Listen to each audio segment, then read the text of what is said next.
بسم اللہ الرحمن الرحیم۔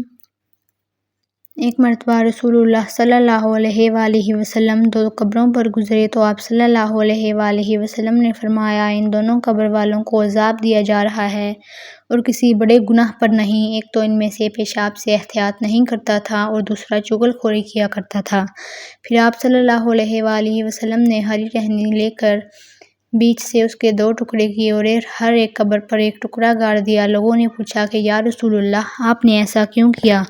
آپ صلی اللہ علیہ وآلہ وسلم نے فرمایا، شاید جب تک ٹہنیاں خشک نہ ہوں ان پر عذاب میں کچھ تخفیف رہے۔ صحیح بخاری حدیث نمبر 218۔ رسول کریم صلی اللہ علیہ وآلہ وسلم نے ایک دیہاتی کو مسجد میں پیشاب کرتے ہوئے دیکھا تو لوگوں نے آپ صلی اللہ علیہ وآلہ وسلم نے فرمایا، اسے چھوڑ دو۔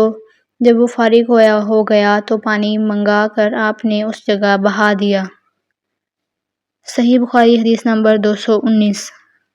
حضرت ابو ہریرہ رضی اللہ تعالیٰ عنہ نے فرمایا کہ ایک اعرابی کھڑا ہو کر مسجد میں پیشاب کرنے لگا تو لوگ اس پر جھپٹنے لگے۔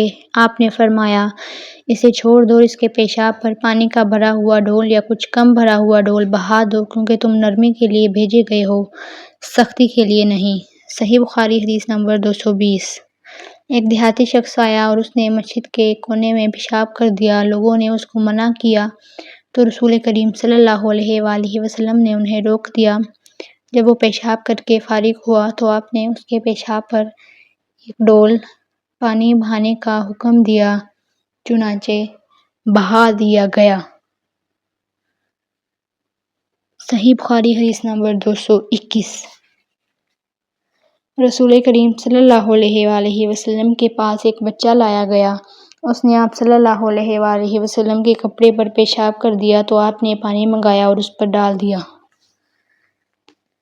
صحیح بخاری حدیث نمبر 222۔